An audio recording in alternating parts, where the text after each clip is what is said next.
Mayor Hogan. So let's get started. The first item appears to be an amendment to it for water. Is there someone to speak to that item?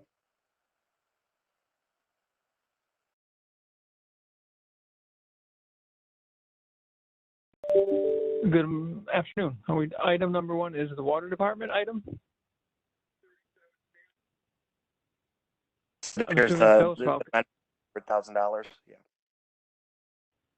Yeah. So this is to add to our consultant services agreement for the Morningside project, which will it's in construction right now, and we will need programming services for the new SCADA that is being installed at the facility, and providing some new security improvement upgrades as well. Any questions?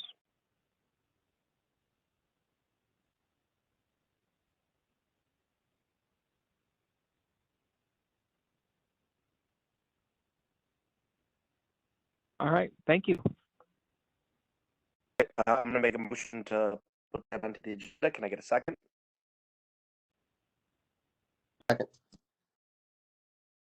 All in favor? Aye. Okay. Next item, the acquisition of that property on, I believe, South Gaddis. Is there someone that can speak to that?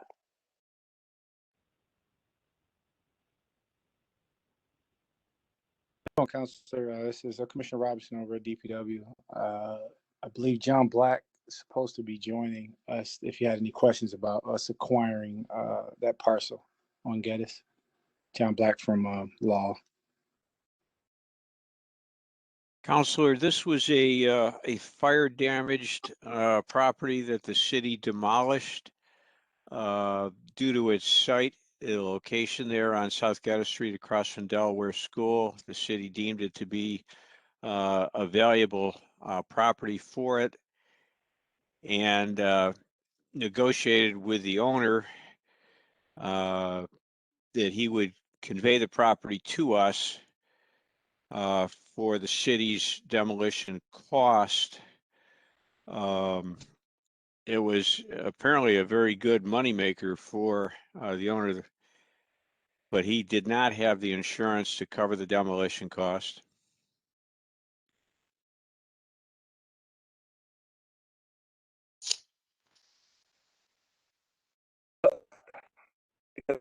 What I know this was on the agenda before, and then was taken off for whatever reason. Do we have a plan of what we're going to do with this property going forward? I mean, what's the idea behind this, or is it just simply that we think it's a valuable piece of property, and we hope to do something with it in the future?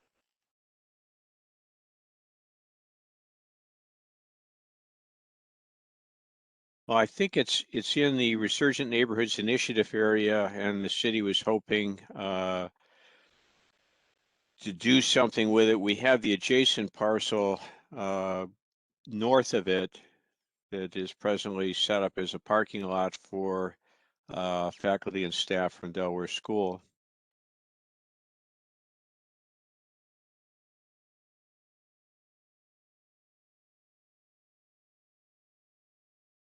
In this fair, did the person just not have? The person didn't have any insurance, so they sort of lost everything. Like they didn't have. They were significantly underinsured for the value of the building, and the insurance does not cover demolition cost. All right. I don't know. I guess the last time my question or my concern is that this is sort of atypical. We don't normally do this, right? I mean, usually we go after the property owner for the cost of the demolition. This is just simply, this is in an area that we deem valuable, that we would like to have and use for some sort of future plan. I mean, right, this is not normally what we do. Normally when there's a fire like this, we find that the property is tax delinquent and eligible for the city seizure. This property was current on its taxes, current with respect to codes.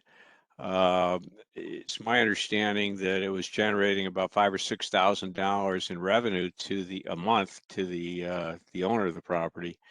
So it's a substantial loss in his portfolio.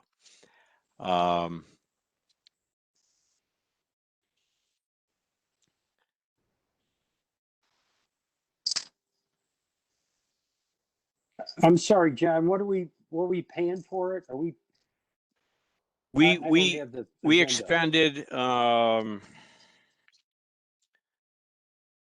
demolition cost. Oh, great. Bear with me 1 second.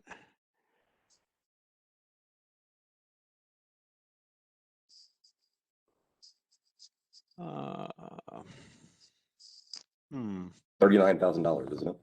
I think that's correct. Well, I would certainly hope the way the east side of Geddes Street is, I would certainly hope that somewhere down the line we'll have some sort of a plan for revitalization of that business corridor, because there's certainly a lot of empty spaces that now on Geddes Street.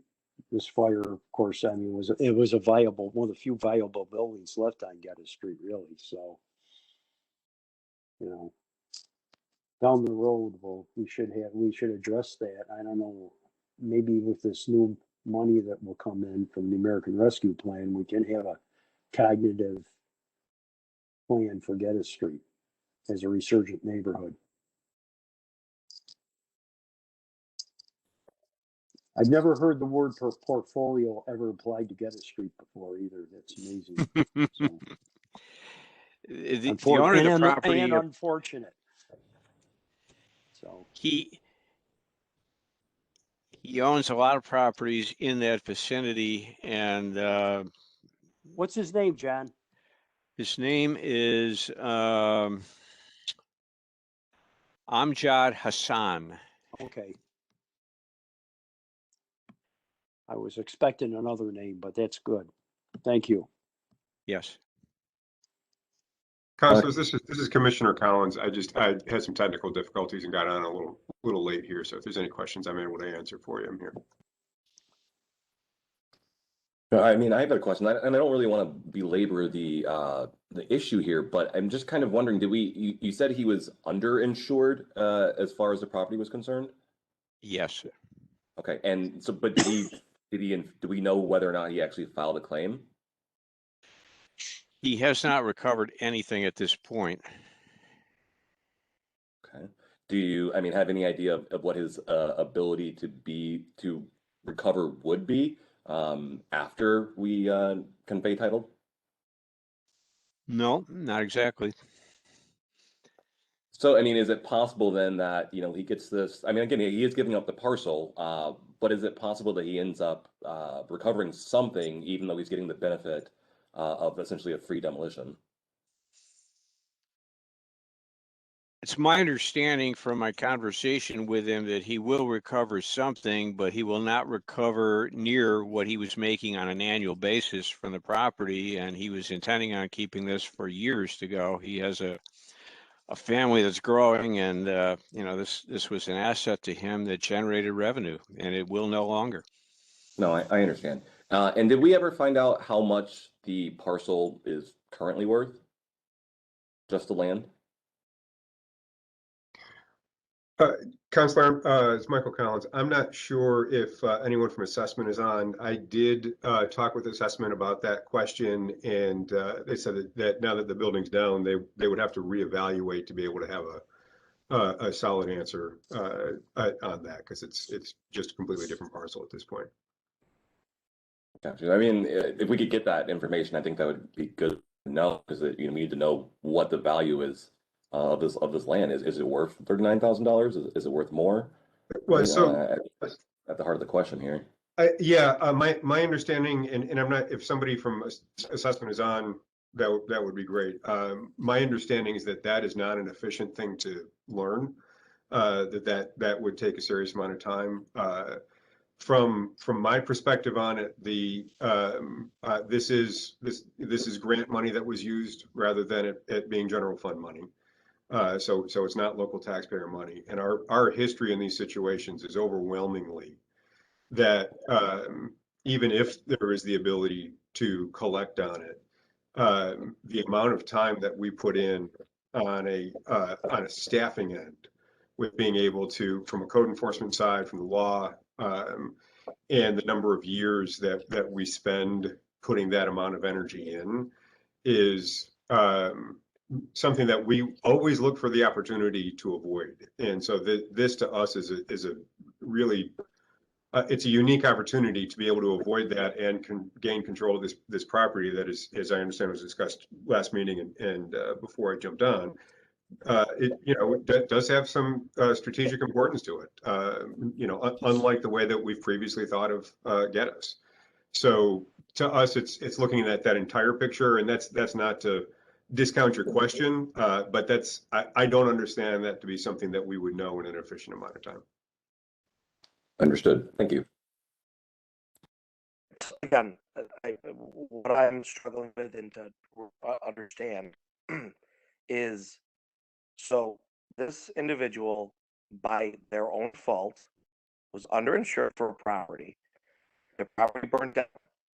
It is now an empty plot of land because we had to demo the rest of the property at the cost of, I don't care if it was grant money, it's city funds that at the end of the day come in for the taxpayers to better our city. We tore this down, and now we're going to pay him something that I'm convinced is overpaying for an empty plot of land after we've already lost the funds to tear it down. So we could ultimately say we're not paying $40,000. We're probably paying closer to $80,000 for what we use to demo. I don't understand how that's worth it us. No actual solid plan in place. I can appreciate if he'd come here today and said we need this property because it's part of this plan of new affordable housing that we've got money put together and a group that's going to build it. This is the plan going forward. Of course we would say yes, but there's no plan. We're going to overpay. We're going to lose out on funds for a demolition. What is the plan with this property? I don't understand the value of it. I'm really struggling with that. Is there a plan, or are there, even if there's 10 different things, what is it that we're looking to do with that area? Counselor, I want to go back to, I just want to check on one thing you said earlier. I understood what you to say is that not only did we tear the building down, but then we would also be paying cash to the property owner. Is that your understanding? Are we just saying this $39,000 is what we use to demo, or are we additionally giving this guy? No. So the only dollar amount here that we're dealing with is the demo cost that we covered out of CDBG funds. That's the only money involved in this transaction. So $39,000 is quote unquote payment that we're forgiving this essentially. Yeah. So in exchange for in exchange for going through all the work of trying to get him to pay the $39,000, he would deed us the property. That's the way it works. So it's not a doubling. I just want to be clear about that. Councilor Carney, if I may, so this is a hypothetical, so what happens when some other well-heeled, landowner has to have a property demolished, right? Is it always going to be the case in that they're responsible for the bill, right? Is it only solely because the city wants to acquire this property? I'm kind of with Councilor Carney here. I don't understand why this property is being treated specially. I'm sorry, please continue. I thought you were. I'm finished. Okay, so yeah, so this is, and Ken can, with his history of dealing with this, can speak to it better than I can. But this is, we have just always dealt with properties that were not insured for demolition costs that we then had to tear down. And regardless of what the wealth of the owner is, if it's in an LLC, there's no more value there to go after. So we have all the time of law working on that. We then have all the time of code enforcement working on that, and all the time of NBD spending the time of all of the effort waiting for it to simply become tax delinquent. Then we go through the process and the expense of seizing the property and then turning it over to the land bank. This cuts out all of what is, and that's the traditional process. Whenever we run into a situation where a building isn't fully insured for the demo cost.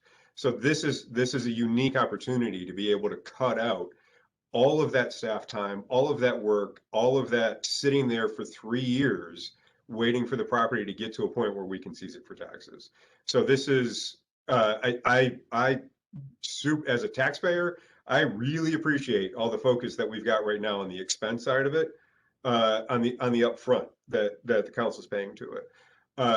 As someone who's looking at it from what does this cost from the taxpayer and the staff time if we don't do this going forward, we're talking about a lot of time and a lot of headache that'll go into this property that we can avoid right now. And the chances of us getting anything for going through all of that, that's above and beyond being able to seize the property for back taxes 3 years from now is exceptionally minimal. So that's why I feel strongly about this being opportunity. Okay, got it. Thank you. Councilor Carney, if there is a resurgence on Geddes Street, that is a very valuable piece of property. I'd be comfortable with the city's possession of it. I hate to see it fall into anybody else's hands. It'd be a key thing and especially if we control the lot next to it, I could see something, and across from Delaware School, I could see something very positive happening on that property if we were able to garner any funding for it. So I'd be in favor of having the city hold on to it.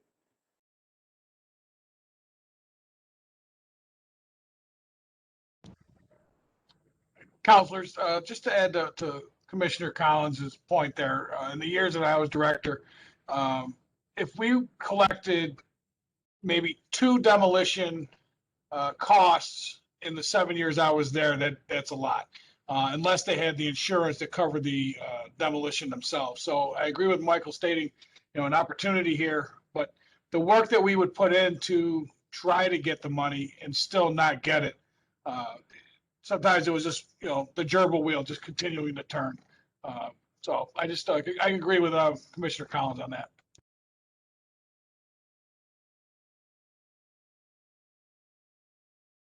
Are there any further questions to my colleagues on the council?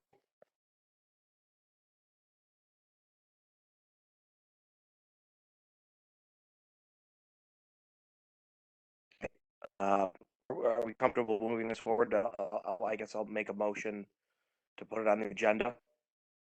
Okay, second. Second. All in favor? Aye. All opposed?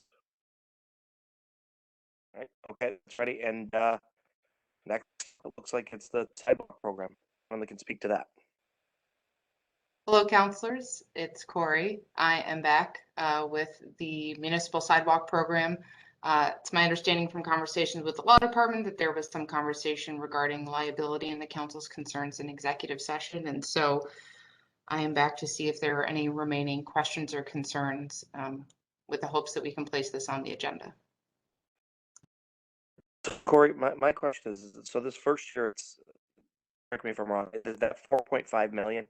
That's for the first year of it. Where are we getting that money for that money? Where is that money coming? So, I think we did a lot for it in the capital plan. It's there under DPW, under right-of-way improvements. I think our hope, we're obviously awaiting guidance from the Treasury Department, but I think our hope is to use federal aid to fund the program. But, if that ends up not being a possibility for one reason or another, we have also bonded for it and it's in our capital plan. Sorry, we haven't bonded for it. We can bond for it because it's in our capital plan. We're just waiting for, I know that the federal government is tossing back and forth another set of funds that they're planning on giving to municipalities for infrastructure and things like that, that I don't suppose to be voted on this summer.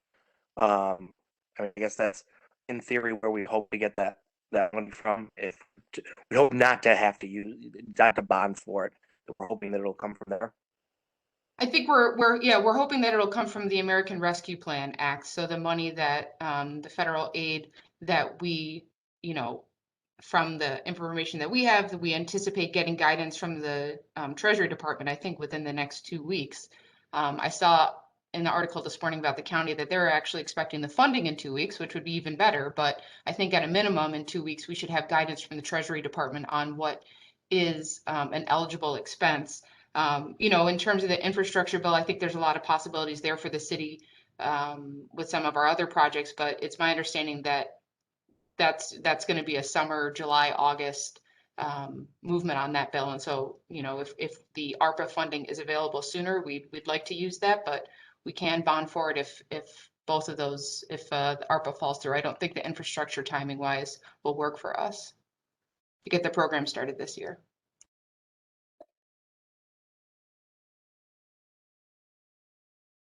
So Corey, I have a question related to the funding.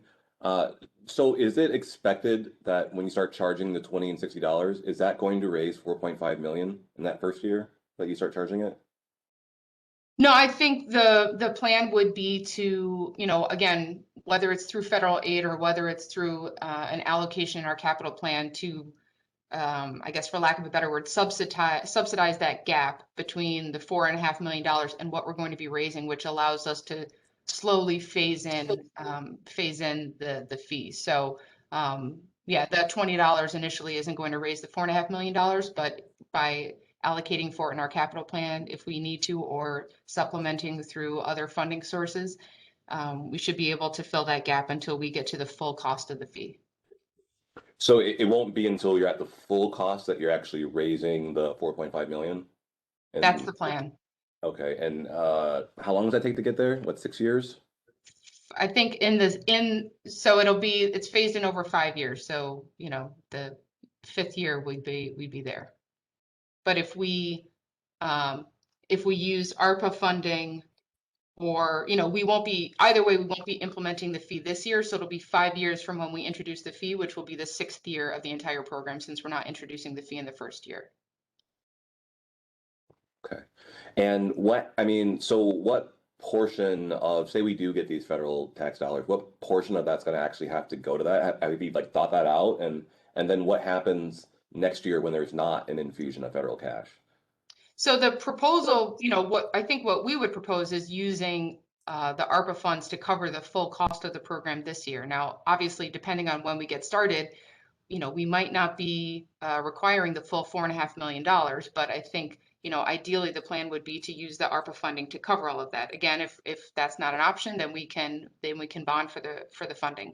And then next year, if federal funding is still an option and there's support for that, great. If not, then we will put in our capital plan and bond for the gap between what we'd be raising in fees and what we anticipate the cost of the program to be. And then obviously that amount that if that's the way we end up doing it, we end up bonding, the amount that we bond for would shrink over the years as we increase the fees and there's less of a gap there. I understand. It's just the letter is written kind of confusingly, right? Because it seems to suggest, right, that 4.5 million is going to be there, and then if the fees were going up, then you would think that they would, the amount that it was raising would go up. But I understand a little bit better now. Corey, my next question would be, is there any particular reason why this program would have to start on July 1st? No, I mean, if we could start sooner, that'd be great. No, I mean, I think in terms of the bonding that, I think generally we go out to market, I think in June. So I think the July 1st date just makes sense for just a general date in terms of the bonding. But, that's just an anticipated estimated start date. I see. So it's not actually planned that the construction or repair and all that stuff would actually start on July 1st? Or, I mean, how would that work? Yeah, not necessarily. I mean, it's obviously dependent on if and when the program is approved, and then we would, we've been working on what the RFP would look like for contractors. So depending on when and if the program is passed, then, the clock would start there. There's nothing that, we're not married to that July 1st date, and we'll get as much work done as we can in the construction season, but it's just sort of an estimated date. I got you. And Corey, this is my last one, and then I'll let you go here for a second. That's okay. Keep going. You don't have to limit. I like asking questions, right? Yeah, do it up. For a living. But no, so my next thing I'm wondering is, do you have any, is there a draft of this ordinance floating around somewhere? I will, the law department would be working on that, so I defer to Joe Barry on that question. I've been more tasked with writing confusing letters. Well, I mean, Yes, the rest of it's much clearer. Thank you. we have an internal draft that we're still fine tuning. We would, the goal would be to make it available next week with the, in the council book. Okay. I'm just like wondering, so for example, it says that the Commissioner of Public Works is going to have to issue an annual report and like take in council input. Is that something that's going to be like included as a mandate in legislation, or is that something simply that we're suggesting happen? Well, the commissioner will have to come to the council every year during the budget process and present his proposed scope of work for the coming construction season. And during the course of that presentation, I think the idea is he would, update the council on the previous year's work and where everything stood. I got you. So it'd be folded into an existing process and not necessarily like creating a new mandate for him to do something.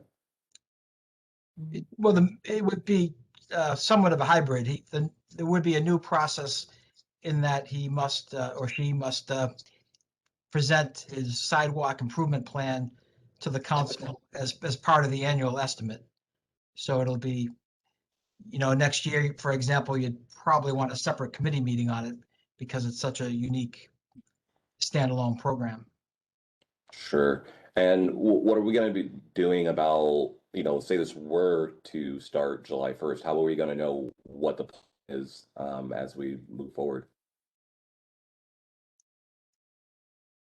So I don't know in terms of it being mandated in the ordinance, since that's kind of moving forward, but Neil Burke has already been working on, if the plan were to be put in place, where would we begin in terms of sidewalk replacement? And so, although I don't know if he's prepared to share that, right now, I think we'd be happy and welcome the opportunity to share that with the council in terms of where we would intend to begin the program. Okay, got it. Thank you.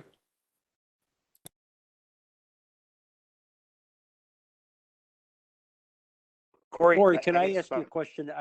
Is this program, you're going to have certain people, is there going to be an extra staff for people that are going to be able to handle all these questions that we're going to get from the public so they don't belabor me at home to like 9 or 10 o'clock at night? You just send them my way. Are you saying I can't handle all the questions? No, yeah, you got other things to handle too, So. So yes, we have baked into, as part of the program, Neil, I think it's 3 additional staff members. Yes, to help field inquiries from the public, concerns, questions, and also to help with the actual planning. And we really do want this to be and it will be a transparent process that involves the community and the council to, and similar to road reconstruction, Neil has been working with SMTC to make sure that it's a data-driven process and that we have all the information to support the decisions that are being made. So we do have worked into the plan 3 additional staff members that were, I believe, reflected in DPW's budget that was submitted to the council as well. And I am in favor of the program. I am just very concerned about the logistics and the implementation.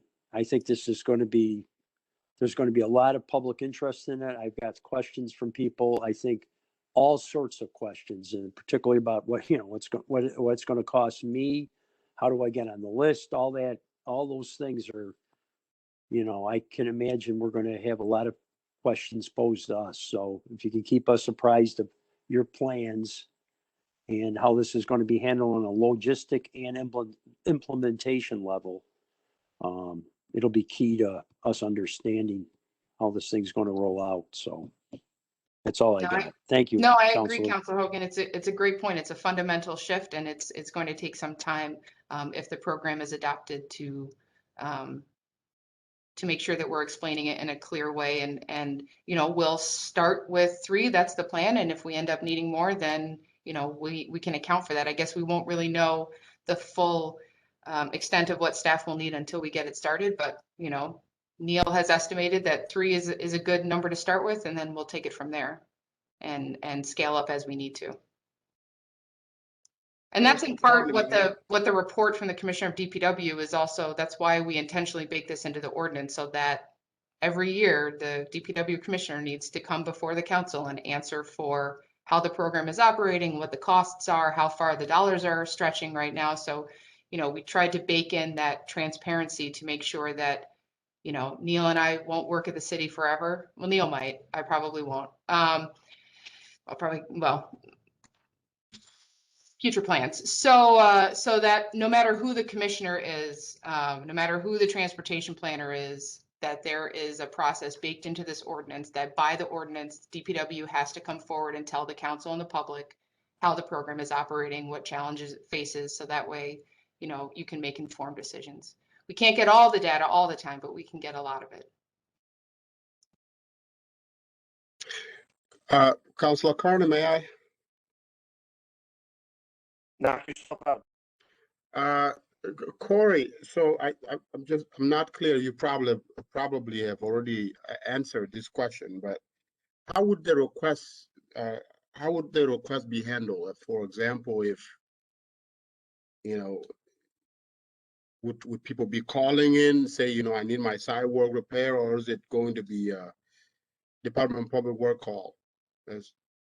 Yeah, so I think people would, you know, Neil, jump in here because, you know, you've given this a lot of thought as well. I think people would reach out to DPW and say, you know, I think my sidewalk is hazardous and needs to be replaced. We would go out and take a look and see whether or not, you know, and I think Neil has spoken to this in the past, that we would have more tools available to us to say, look, you know, we really don't believe that the entire sidewalk is hazardous, but this one flag has lifted up so that there is a gap here. And so what we'll do is we will, you know, file it down, or, you know, put in some concrete or something to make it more of a smooth surface so that it isn't as hazardous. You know, if somebody's sidewalk truly is hazardous and we really feel it's rise to the level that it needs to be replaced, you know, then we can do that. But it's also, you know, similar to, you know, the sidewalk snow program, you know, this is driven by data. And so we're not going to be able to replace every single sidewalk in the city that might need to be replaced. But again, we'll have tools available to us to make some of those minor repairs that fall short of full replacement. But it's not as if in year one, everyone who believes their sidewalk needs to be replaced is going to get it replaced. We need to have it driven by where are pedestrians walking? Where is it most hazardous for pedestrians to be walking in the street? Where are the priority areas where we really need safe sidewalks? Okay, so and I think if I remember correctly, unless if that number has changed, it was going to be $95 per resident, and maybe $300 for a business. So, I mean, yeah, it starts at $20 and $60 respectively for residential and non-residential. And then it increases by those increments until for residential, it'll reach $100. And for non-residential, it'll reach $300. So what's the increment after how many months, after how many years? So year one, you know, year one, when we implement the fee, year one, there will be no fee. Year two, it's $20. Year three, it's $40. Then it's $60 the next year, $80 the following year, and $100. And that's where it taps out. And similarly for non-residential, $60, then $120, then $180, then $240, and then $300. I can see Neil and Tim silently clapping that I was able to do the math. And the difference is the bonding or ARPA funds or whatever else we could do. So Right. There's more bonding in the beginning and less bonding in the later years. It's phased in.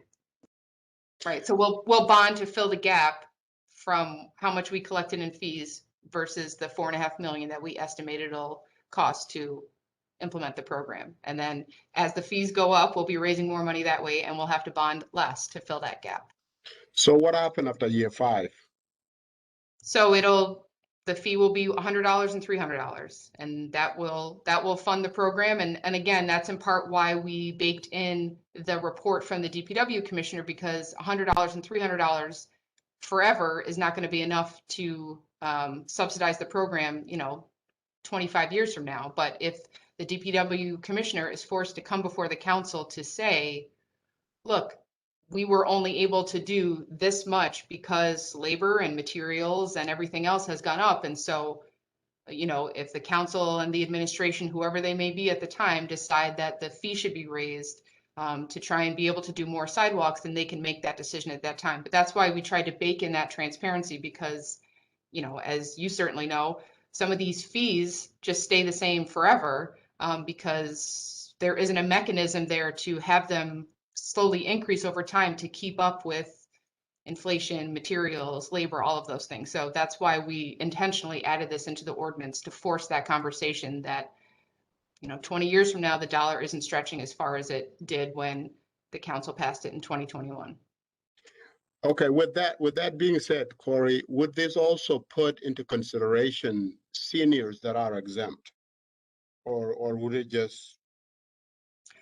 No, this would just be something that's applied to all property owners. So, I think one of the benefits that we had to the program is that often, and I'm sure you have all gotten this call during the time when we're replacing sidewalks, getting calls from seniors who are on fixed incomes who have just been hit with a condemnation notice for a cost that they didn't anticipate. And so by phasing it in and having it be a stable, predictable cost, I think the hope is that people are more easily able to adjust, anticipating that they know this cost is coming, rather than be hit with a $9,000 sidewalk bill that they weren't planning on, that now the city's going to put on their taxes.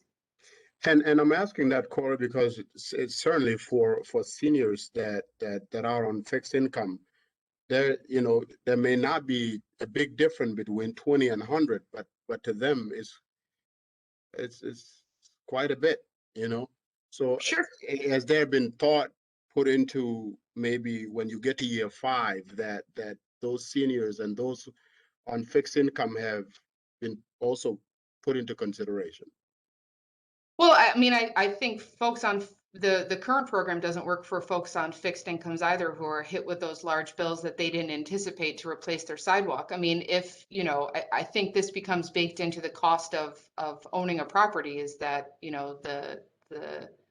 that's why we tried to keep it to a reasonable cost that's predictable. If we really find that $100 5 years from now is too much for folks to afford, and we're not collecting that fee, then I suppose we can revisit it. But we really tried, both by introducing it incrementally and keeping it to $100 for residential properties, that we are allowing people time to make that plan and to have it be a predictable, stable cost, as opposed to the unpredictable, very high costs that people on fixed incomes get hit with right now when their sidewalks are condemned.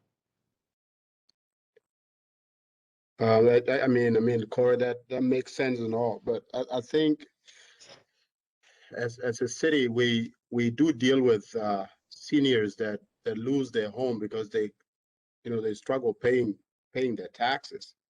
At least, I understand that there's a cost to home ownership.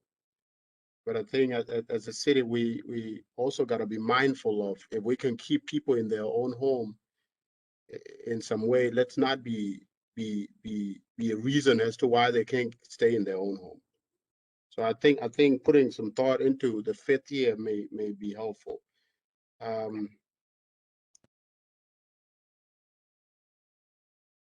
Counselor, I agree with you in so much as we have to be cognizant of, our senior population. But I have, in my time on the council, entertained phone calls from people that have got those bills of $10,000 to $20,000. And even though the city allows you to spread it out over 10 years, it's a brutal bill for somebody on either a fixed income or even a working class income. So, I mean, it really can hit somebody's finances pretty hard when all of a sudden a sidewalk inspector shows up and condemns their whole sidewalk, and they're on a corner lot or something. So, Yeah. You know, you know, an unexpected $10,000 to $20,000 bill is pretty significant. So, Corey, what about, you know, I know that, you know, the repairs are going to be determined based on data and department work assessment. You know, how are we going to build equity in that? Because we know that there's a trend as to people who are much louder usually get services. You know, how do we build equity into that? You know, we know currently is somewhat similar to the road repairs and other things. You go to much run down neighborhood where there's not a lot of vocal voices there. They kind of get the services later. How is this equity going to be handled?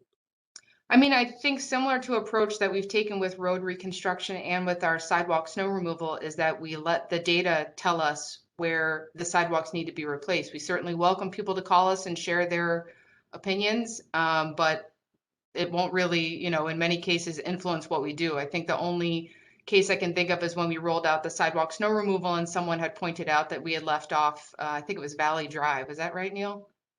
Seneca Turnpike. Seneca Turnpike, that's right. And you know, that was a good point and we included it, but you know, the decision, because we did get a number of questions with sidewalk snow removal as to why you chose this road and not this road. Why did you choose, you know, I live on Teal, why didn't you choose Teal over Midler? And we could say, because this is what the data tells us. The data tells us that more people are walking on Midler, the traffic is faster on Midler, all these factors that have nothing to do with people calling in and telling us, you know, and speaking more loudly than others. So I think letting the data drive where we replace these sidewalks is the way that we can make sure that it's done equitably. And Neil, I mean, I know you've done a lot of work with SMTC. I don't know if you want to add to how we make sure it's done equitably.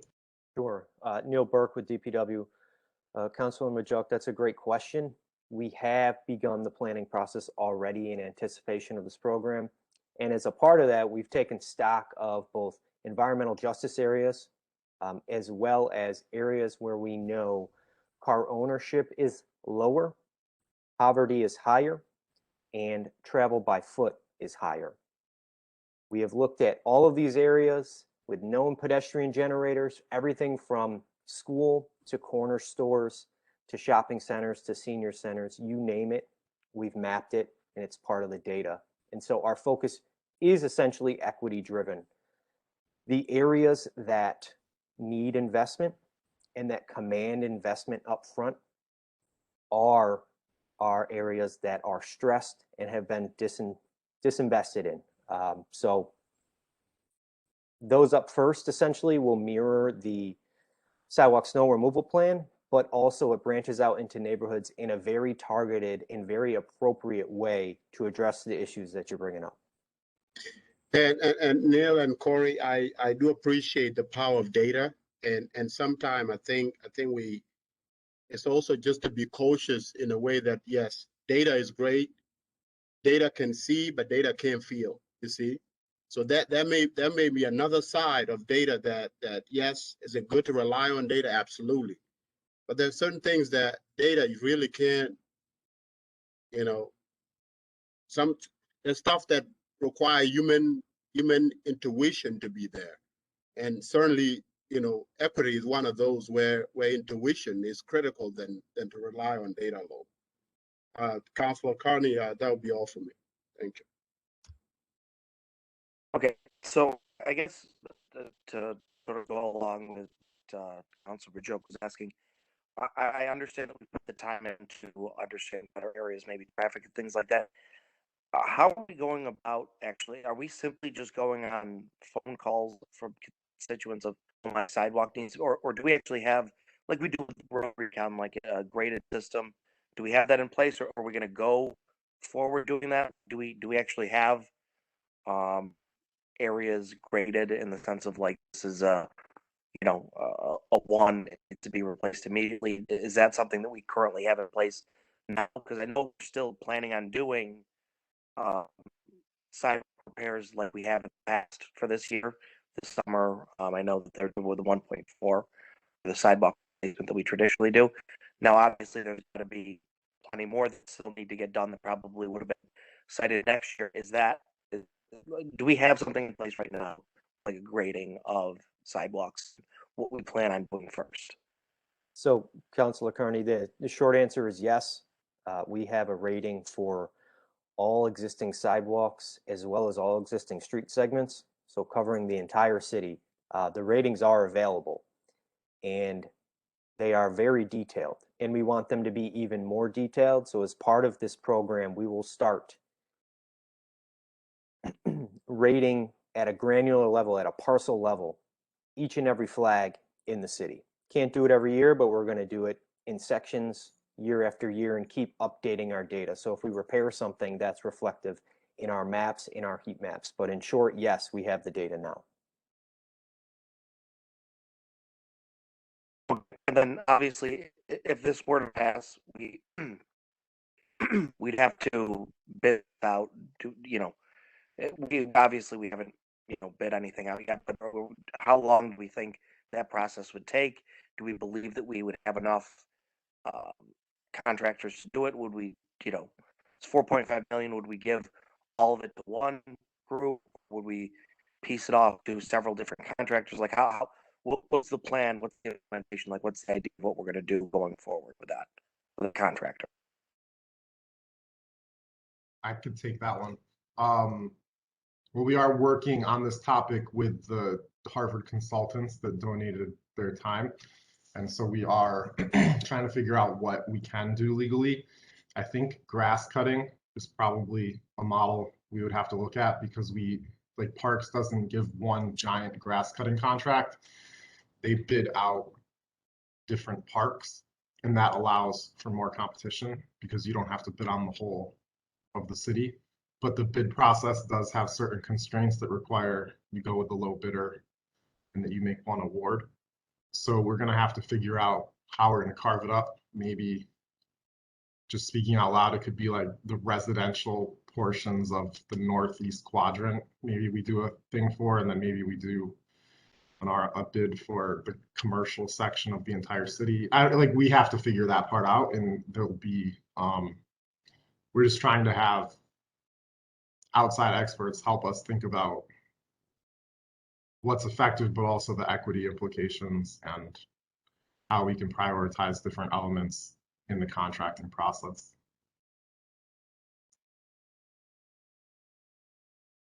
And the process takes like 6 weeks, but I mean, I think it can take longer. It really depends. But it takes basically at least 6 weeks.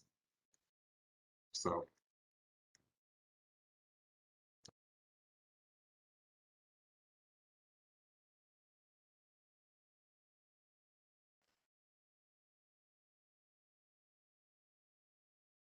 Okay, are there any questions from my colleagues?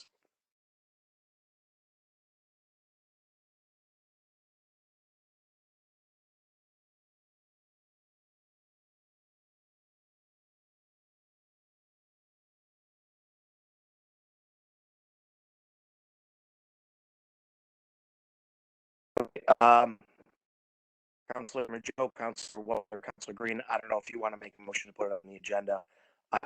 I'm not in favor of it, so I'm not going to make a motion, but any of you can feel free to. I'll make a motion to move it. Is there a second?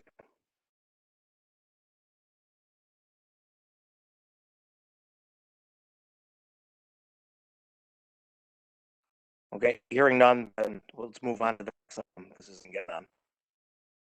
I mean, is it ever going to move out of committee if you are not in favor of it? I'm just curious. Rather than putting it up for a vote and letting it go down by the entire council? Again, it's just because I'm not in favor of it. Look, I could have sat there and said that I'm just not going to move it at all. I gave you the opportunity to allow it to go to a vote to this committee. Okay. I'm not trying to fight you here, okay? No. And I'm honestly just asking, just out of my own curiosity okay. All right. Who was the last member? Councilor Hogan? No, Councilor White. Counselor Oh, White,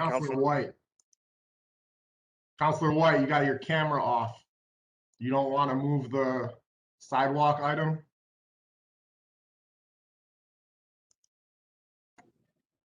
Director Rod, you're really not supposed to coerce the council, are you? Oh, okay, I'm sorry. I just wasn't sure if he was still here or not. Yeah, if he's not present for part of the committee meeting, then I feel like I should wait until I see if he returns.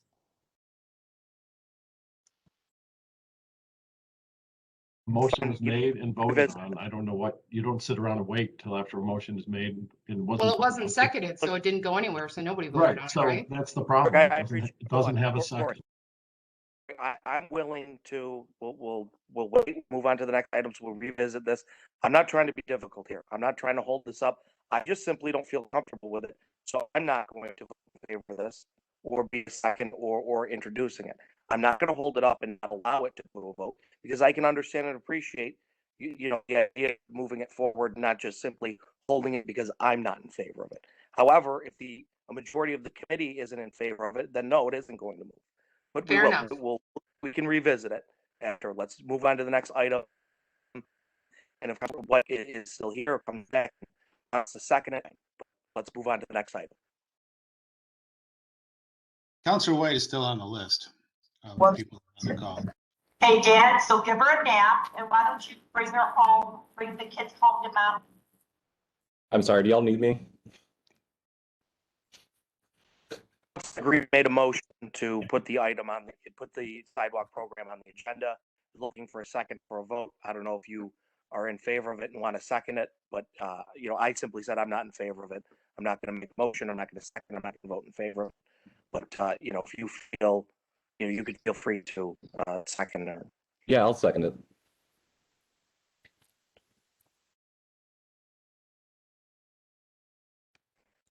All in favor? Aye. No. So how does this work, Councilor Carney? Two of us don't want it to move, and two of them wanted to move. What happened? In a tie, it moves forward in a tie. Okay, it moves on to the agenda. Thank you, Councilor Carney. Okay, excellent.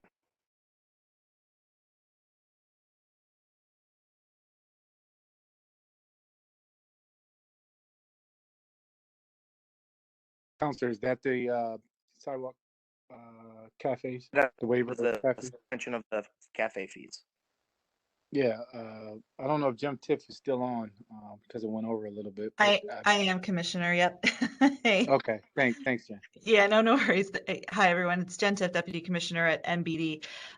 This is a temporary proposal to temporarily suspend the fees associated with sidewalk cafes. I believe Council had done this last year when the pandemic first started. This was requested by several of our restaurant owners since they're still struggling mightily during the pandemic, and so we wanted to put this before you again for this year. We did have about 22 permits issued last year. That's lower than what we usually see in years past. We think more of our restaurants are going to be bouncing back hopefully this year, and this effort is really just intended to give them a little support in doing that. There have been several restaurants that have already applied for sidewalk cafes, so this would require refunding them. It's about $3,200. We would expect the total cost of this for this year would be about $7,000.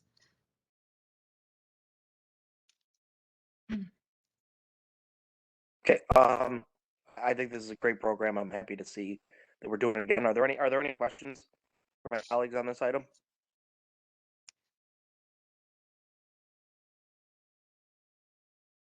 Hearing none, I'll make a motion to put this on the agenda. Can I get a second? Second. All right, all in favor? Aye. Aye. Okay, great. Thank you, Ready? councilors.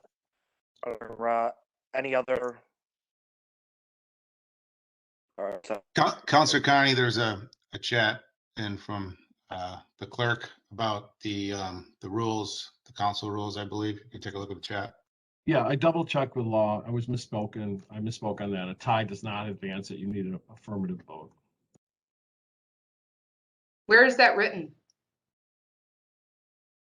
The rules of the council of how something moves. If you get a tie in the council, the president has to break a tie to move it forward. There's no tie breaking on this. So when you get a tie, it doesn't advance. Why are there 4 people on the committee then? I don't know what to tell you, but that's how it works. You got to have a majority of the committee to advance the item. Okay, great. Thank you.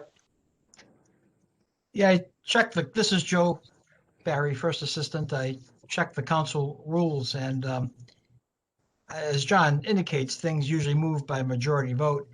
Unfortunately, the amendments to the council rules at the last organizational meeting did not really address the issue of a tie in committee, which could have been addressed in a different manner. So it's kind of unclear. So the rule doesn't exist. Given Okay. that the initial ruling on the field was that it passes, are we able to, after the play is over, go back and undo it? Given the lack of clarity in the rules, or should the initial call on the field stand? No, what the facts have to be is what stands. And the facts are that with a tie, unless there's an ability to break the tie, which we don't have in the committee process, the thing fails. I would urge the council to either not have 4 people part of the committee so that ties are very likely, or to revisit the rule, just as a resident. I can make a motion. We can do a coin toss in front of City Hall this afternoon if we're out. Heads, passes, tails, it fails. But I've got a coin you can use, Counselor Carney. Okay. No, but I agree. It's really, I was thinking about that when it happened. I don't know that we've established a rule for that, and that needs to be discussed about how we handle this going forward. Because at least you can revisit your rules at any time, and by 6 votes of the council, amend the rules to adjust it to what Corey's suggesting or what people suggest. But it's not in the rules today, so we can't, imagine it being there.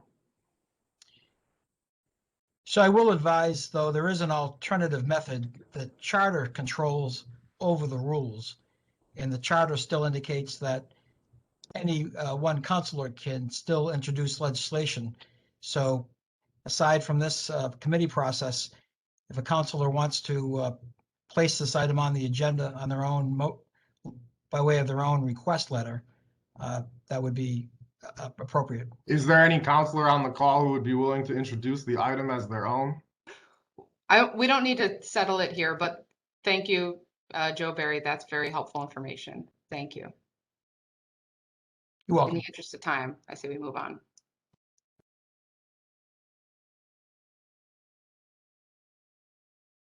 Okay, the next item is the RFP for the lighting.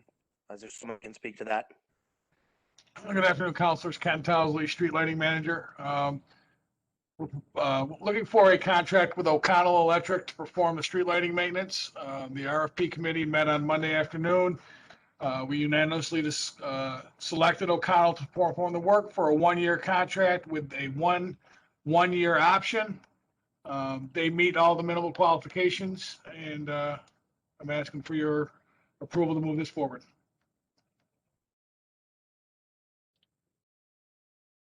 Any questions on this item for my colleagues?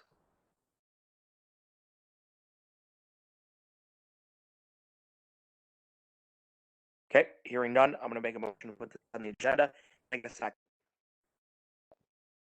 Second. In favor? Aye. Aye. Okay, great. Right, so next item appears it's a item from engineering. Someone who can speak to that. Hi, councilors. This is Mary Robinson, city engineer. This item is to request additional funding for the downtown mill and pave project. We received bids recently. They came in a little over our budget. We need an additional $175,000 in order to award the contract. I've gone to SMTC, and SMTC has approved additional funding, so we will be receiving 80% in federal funds, which is $140,000, and we need to put up the 20% local match of $35,000. So I'm asking to amend the bonding, the project authorization, and the agreement with New York State DOT. And if we get additional state Marchicelli funding, then I will come back to the council with that legislation.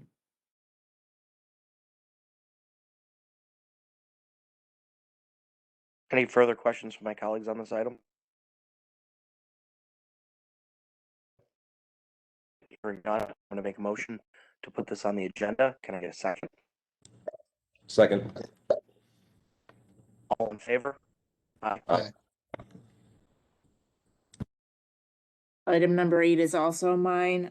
This is additional funding needed for the State and Salina Street project, which you all know is currently in construction. We've found pavement conditions are worse than we anticipated.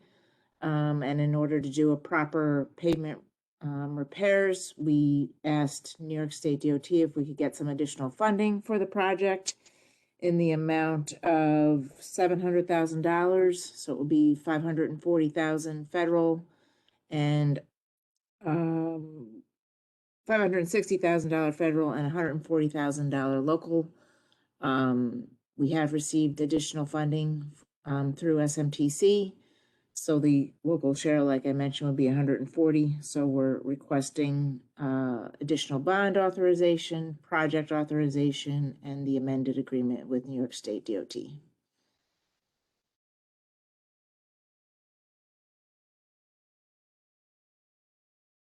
Any questions on that item? All right, hearing none, we should put this on the agenda. Can I get a second? Second. In favor? Aye. Aye. Okay, that item's ready. And is that the last? I believe it is. Okay, then I'm going to call this DPW Standing Committee to an end. Day. Thanks, Thank you. everybody. It's fun.